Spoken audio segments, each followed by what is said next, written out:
Many people with diabetes think, do I need to take more protein? This is a hot topic, and it's important to understand both the benefits and potential downsides of protein in a diabetic diet. To start, protein is one of the three main macronutrients we need, along with carbohydrates and fats. It's crucial for building and repairing tissues, making enzymes and hormones, and supporting overall health. For people with diabetes, protein can play a significant role in managing blood sugar levels and keeping you feeling full. But how does protein actually work in relation to blood sugar? When you eat protein, your body breaks it down into amino acids, which can be used for various functions. Interestingly, protein can also be converted into glucose through a process called gluconeogenesis. However, this process is less efficient than how carbohydrates are converted into glucose. This means that if you eat a meal low in carbohydrates but high in protein, the rise in blood sugar may happen more slowly and can be less pronounced than with carbs. This can be beneficial for blood sugar control, especially for those on insulin who might need to adjust their doses based on their meals. How much protein should you be eating? The recommended intake varies by age and is generally around 10 to 35% of your total daily calories. For adults, this usually translates to about 55 grams for men and 45 grams for women. However, these numbers can shift based on individual needs, activity levels, and health conditions. Now, let's talk about the sources of protein. Lean meats like skinless chicken and turkey, fish, beans, lentils, and nuts are excellent choices. Oily fish, such as salmon, mackerel, and sardines, not only provide protein but also healthy omega-3 fatty acids, which can be great for heart health. But it's important to be cautious with red meat. Some studies suggest that high consumption of red and processed meats may be linked to an increased risk of developing type 2 diabetes and certain cancers. So, if you choose to include red meat in your diet, opting for fresh, unprocessed cuts is recommended. Even chicken and other white meats may also raise your bad cholesterol, and that is my personal experience. Another critical aspect to consider is kidney health. Diabetic nephropathy, or kidney damage, can affect around 40% of people with diabetes. If you have kidney issues or are at risk, you might be advised to lower your protein intake. This is because excess protein can put additional strain on the kidneys, which is something to keep in mind as you plan your meals. So, what are the pros and cons of increasing protein in your diet as a diabetic? Pros. Blood sugar control. Protein can help stabilize blood sugar levels, especially when combined with carbohydrates. It slows down the absorption of sugars into the bloodstream.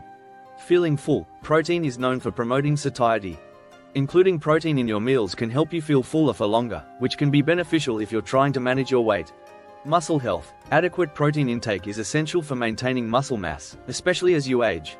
This is particularly important for those with diabetes, as muscle health plays a role in overall metabolic health. Cons. Kidney health risks. As mentioned earlier, too much protein can strain the kidneys, particularly for those already experiencing kidney issues. Heart health concerns. High intakes of red and processed meats can be linked to heart disease, which is a significant concern for people with diabetes.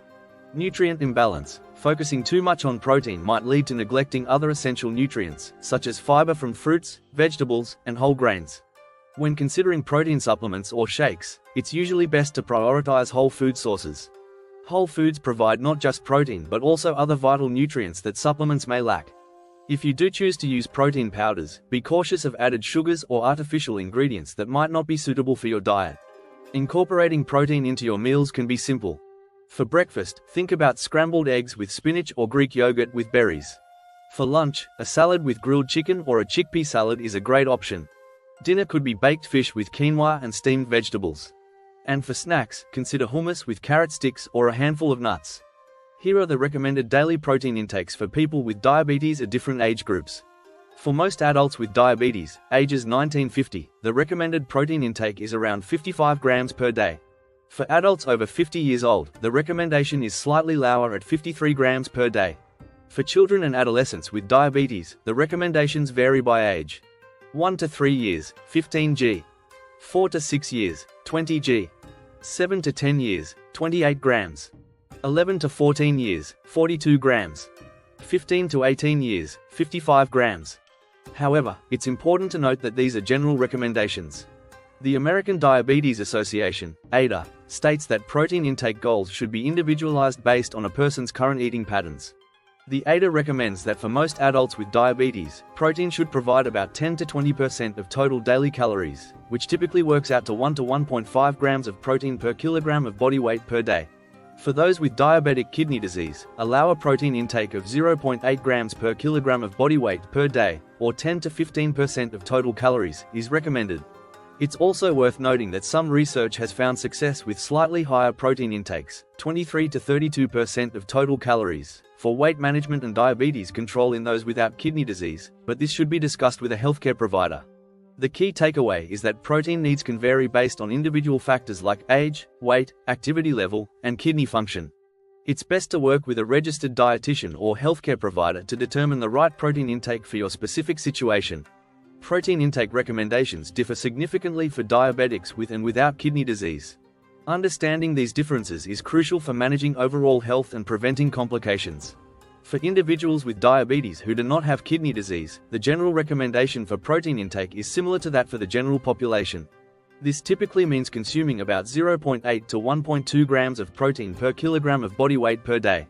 The American Diabetes Association suggests that protein should make up about 10 to 20% of total daily calories. This level of protein intake is beneficial for maintaining muscle mass, promoting satiety, and assisting with blood sugar control, especially when carbohydrates are reduced in the diet. In contrast, for those with diabetic kidney disease, the recommendations change significantly. The Kidney Disease, Improving Global Outcomes or KDIGO guidelines recommend that individuals with diabetes and chronic kidney disease maintain a protein intake of 0.6 to 0.8 grams per kilogram of body weight per day if they are not on dialysis. This lower protein intake is aimed at reducing the workload on the kidneys and slowing the progression of kidney disease. High protein intake can lead to increased intraglomerular pressure and hyperfiltration, which may accelerate kidney damage. The National Kidney Foundation also supports this approach, advising that patients with moderately to severely decreased glomerular filtration rate, GFR, limit their protein intake to *0.8 grams per kilogram of body weight per day. This is particularly important for those with advanced stages of CKD, as excessive protein can worsen kidney function and lead to complications.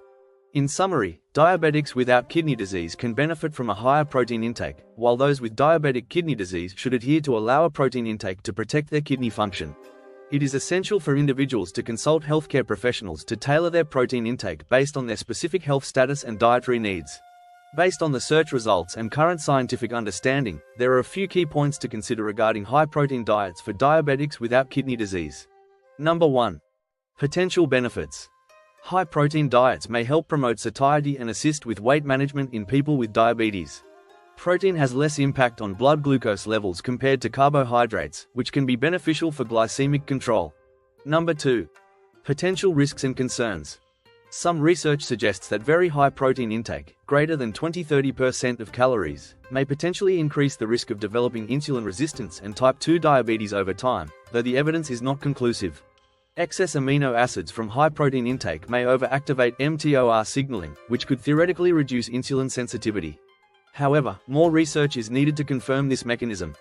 High protein intake, especially from animal sources, may come with increased intake of saturated fat, which could negatively impact cardiovascular health.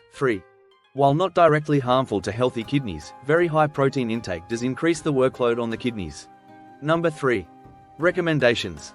For diabetics without kidney disease, moderate protein intake, 15–20% of calories, is generally considered safe. The American Diabetes Association does not recommend very high protein diets, instead suggesting individualized approaches. Protein intake of 0.8 to 1.2 grams per kilogram body weight per day is typically recommended for those without kidney issues. Plant-based protein sources may be preferable to excessive red, processed meat intake. Number 4. Considerations. Effects can vary between individuals. Monitoring kidney function and working with a healthcare provider is advisable. Very long-term effects of sustained high protein intake in diabetics are not fully known and require more research. In summary, moderate protein intake appears safe and potentially beneficial for diabetics without kidney disease. However, very high protein diets may carry some risks and are not routinely recommended without medical supervision. Individualized approaches considering overall diet quality, protein sources, and monitoring of health markers are ideal. The key takeaway is that while protein can be beneficial for managing diabetes, balance is essential. It's not just about increasing protein, it's about ensuring you're getting the right amount from quality sources while maintaining a balanced diet that includes healthy fats and carbohydrates. As always, it's best to consult with your healthcare provider or a registered dietitian to tailor your protein intake to your specific needs and health status. They can help you create a meal plan that works for you, considering your lifestyle and any other health concerns you may have. In summary, do diabetics need to take more protein? For most, a moderate amount of high-quality protein is beneficial, but it's crucial to focus on balance and variety in your diet. By making informed choices about your protein sources and being mindful of your overall nutritional intake, you can effectively manage your diabetes while enjoying a diverse and satisfying diet.